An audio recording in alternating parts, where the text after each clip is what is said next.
Hello বন্ধুরা, আমি তোমাদের কাজল ম্যাম জ্ঞানজ্যোতি কোচিং সেন্টারের পক্ষ থেকে তোমাদের সকলকে জানাই স্বাগত। তো বন্ধুরা, আজকে আমি তোমাদের ইউনিভার্সিটির আন্ডারে মেজর হিস্ট্রি সাবজেক্টের যে টপিকটি নিয়ে চলে এসেছি সেটি হচ্ছে গ্রিক সমাজের নারী। তো আলোচনায় যাওয়ার আগে তোমাদেরকে একটা ছোট্ট ইনফরমেশন দিতে চাই। তোমরা যারা আমাদের কোচিং সেন্টারে এখনও যুক্ত হওনি কিংবা যুক্ত হতে চাইছো, তারা ওপরে দুটি নাম্বার দেখতে পাচ্ছ, 6295916282 এবং 7076398606। এই দুটি নাম্বারের মধ্যে যে কোনো একটি নাম্বারে যোগাযোগ করে কিন্তু আমাদের সাথে যুক্ত হয়ে যেতে পারো। তো দেরি না করে কিন্তু আজকে টপিক সম্পর্কে আলোচনা শুরু করছি। তো বলেছে গ্রিক সমাজে নারী। তো এই সম্পর্কে সিমন দা বোভয়ার একটা বক্তব্য দিয়েছেন যে নারী হয়ে কেউ জন্মায় না, কেউ কেউ নারী হয়ে ওঠে। জন্মলগ্নে সে জানে না সে নারী না পুরুষ। পদে পদে তাকে টিপ পরিয়ে, ঝুঁটি বেঁধে, পুতুল খেলিয়ে এবং রান্নাবাটি ধরিয়ে দিয়ে বাইরে ঘোরা বন্ধ করে অবৈজ্ঞানিক সংস্কারে বন্দি করে ক্রমশ মেয়েলি তথা যে নারী করে কিন্তু তোলা হয় এবং তার সামনে ঝুলিয়ে দেওয়া হয় কোড অফ কন্ডাক্টরের বিধিনিষেধ। তো সিমন দা বোভয়ার এমন বক্তব্য প্রাচীন গ্রিসে মেয়েদের যে অধিকারের পক্ষে কিন্তু যে প্রশ্নে সত্য ছিল, অধিকারের যে প্রশ্ন সেখানে কিন্তু সত্য ছিল।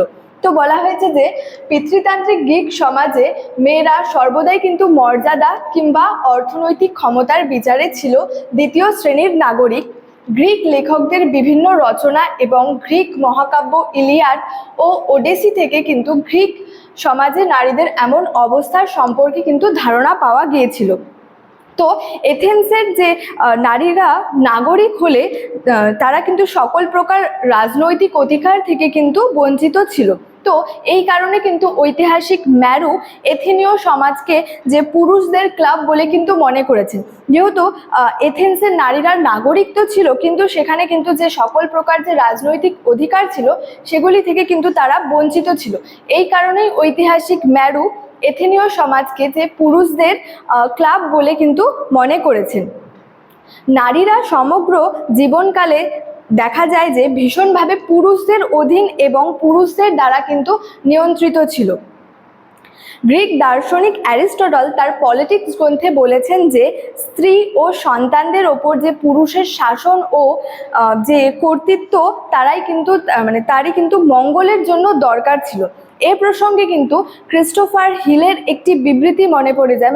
ক্রিস্টোফার হিলের একটি বিবৃতি থেকে জানা যায় যে প্রাচীন কিংবা মধ্যযুগীয় যে কোনো সমাজে কিন্তু নারীর সম্পর্কে একটি বিধিনিষেধের মূল কারণ ছিল তার সম্পত্তি, বিবাহের পূর্বে যে সতীত্বের যে একটা আদর্শ কমার্শিয়াল বিবৃতি, সে বহুমূল্যে পণ্য আগেভাগে কিন্তু যে পুরনো হবে না। তো গ্রিকদের ধারণা ছিল যে নারীরা কিন্তু সাধারণভাবে পুরুষের তুলনায় কিন্তু হীন বুদ্ধি সম্পন্ন হয়ে থাকে। তাই তাদের যে জীবন সম্পর্কে যে গুরুত্বপূর্ণ সকল সিদ্ধান্ত কিন্তু পুরুষরাই নিয়ে থাকতো এবং নারীর যে নিরাপত্তা নিশ্চিত হতো কিন্তু যে পুরুষের প্রতি তার পালনীয় দায়িত্ব ও কর্তব্যের যে মাপকাঠিতে। নারীদের যে সক্রিয় একটা জীবনযাত্রা ছিল সেটা কিন্তু শুরু হতো তার বিয়ের পরে। বলা হয়েছে যে সাধারণত যে গ্রিসে 14 থেকে 18 বছর বয়সের মধ্যে কিন্তু মেয়েদের বিয়ে দিয়ে দেওয়া হতো।